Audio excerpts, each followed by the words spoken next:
Good morning, good afternoon, good evening to all my viewers all over the world. Oh, 'di ba?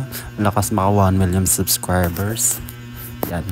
So, i-claim natin 'yan balang araw magiging 1 million din yung subscribers ko at higit pa.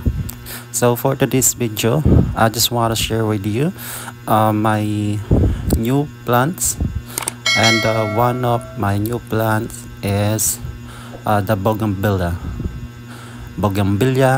or bugis. Bahala na kayo mag-isip kung ano yung tamang pronunciation. Basta ako, bougainvillea, yung nakasanayan namin sa amin. So, ito lang. Etong halaman na to is nabili ko siya kanina. Today's date is December 7, 2023. Ayan. Nabili ko siya sa may Tiangge dito sa amin. Every time na may Tiangge, hindi ako tumitingin sa mga damit or kung ano-ano pa. Diretso ako sa may mga nagtitinda ng halaman. Itong halaman na to, price na binigay sa akin una nung nagbebenta, yung asawa nung nagbebenta is 150. Pero nung binabayaran na namin siya, naging 100 na lang siya. So natuwa naman ako kasi mura siya. Tapos ang ganda pa ng bulaklak niya. Ayan. Makapal yung mga petals niya. Makapal yung ano niya, yung bulaklak niya. Hindi yung petal. Ayan. So, kaya ako napabili nito kasi ilang beses na ako nag-try mag-propagate ng ganitong halaman. Ayan. Ang nangyayari, pag nagpo-propagate ako, wala pa akong meron na akong napatubo, kaya lang isa lang, pero na-deads pa rin siya. So, simula nun, di na ako nag-try, pero just recently, nag-try ako mag-propagate ulit. Ayun, same thing, hindi pa rin sila tumubo. So, naisip ako na bumili na lang. Tsaka, pag nakabili na ako nang bahalang magpaganda, ako nang bahalang mag-propagate, or kung pwede naman i-market to, ma-market ko na lang siya. So, ayan. Hindi lang isa yung nabili ko. Nakabili ako ng tatlong variety, or tatlong klase ng kulay ng bulaklak. So, ayan pa. Dahil sa pag wala akong paso, ayan, may mga sudden changes sa mga lagayan ng mga halaman ko. Ayan, napagdiskitahan ko namang ilipat tong aking calathea. Yan, yung calathea na yan is matagal na siya. So far, hindi siya namamatay. Pero hindi siya masyadong nagpo-progress. Sobrang bihira lang. Hindi ko alam kung dahil sa lupa kasi masyadong compact or intact yung lupa kasi matigas. Ayan. Kaya bihira lang siyang mag-umusbong ng bonggang-bongga. Ayan. So, itinry ko muna siyang i-transfer sa maliit na paso for the meantime. Siguro forever na yun dyan. Unless kung magpa-bibo siya, kung maging makapal siya. Ayan, ganun siguro yung gagawin ko. So, going back dun sa mga bougainvillea ko, 3 yung nabili ko na yan. So, isa lang yan dyan sa mga nakakita ko kasi nagmamadali ako mag-repat. Late ko na lagi naiisip na meron pala akong kailangan i-video. Ayan, para ma-share ako sa inyo. Ayan, at hindi ko na-share. Tapos ngayon, ayan, sa part na yan nag-iisip ako kung ano naman gagamitin ko pa. So, palingon-lingon ako, ano naman yung maita-transfer ko sa ibang paso. Yan, isip. Ayan, meron na ako naisip. Yan. Tapos kukunin ko na naman yan.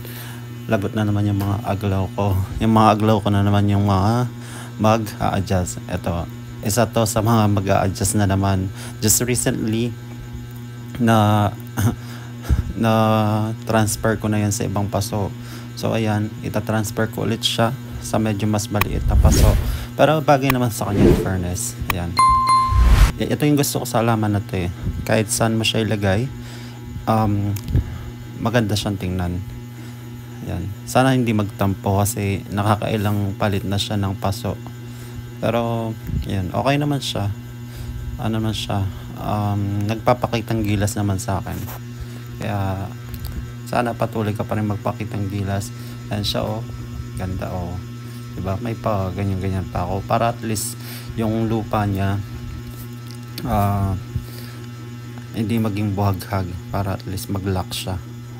So, ayan. Masaya lang. Ito yung mga stress reliever ko. Pag stress ako sa work, stress ako sa lahat ng bagay. Yan, ganyan ang ginagawa ko. So, ito yung next na nabili ko. Same price, 100 pesos lang din siya. At ang kulay niya is hindi siya red, pink siya. Pink, ayan. Fairness dito sa mga bougainvillea na to, bougie na to. Sa ano lang siya, sa ipa lang siya nakatanim, pero buhay na buhay, oh. Diba? Ang healthy. Napakaganda. Ewan ko, ba't gusto ko tong mga ganitong halaman. Matinik sila, ilang beses na ako natinik, pero wala akong paki. Basta ako masaya ako. Lalo na pagka kumukuha ako ng mga cuttings, yung accidentally na nahawakan mo yung merong tusok. Ayan. Pero hindi pa rin ako nadadala kasi gusto ko sila. Sobrang ganda ng mga bulaklak nila.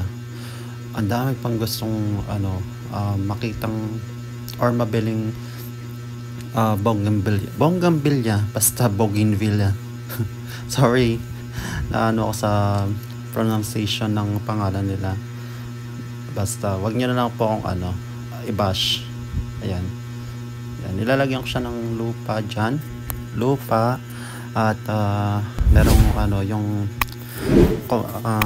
rice hull na decompose na or yung yung basa. Ayan. O diba? Napaka eleganteng tingnan. Kung tutuusin, simple lang naman yung paso na pinaglagyan ko dyan, pero ang ganda niyan tingnan, oh. Ganda nilang tingnan. Oh, sino ba namang di may love sa ganyang kagandang halaman? Oh, diba? Kakatuwa lang. Diba? Yan. Tapos yung dalawa lang na yan yung nai-repat ko sa ngayon. Tapos nag-iisip pa ako para dun sa isa.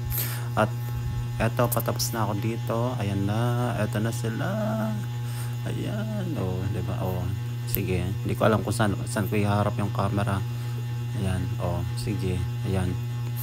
Guys, sana po wag kayong magsawang suportahan po yung mga videos ko.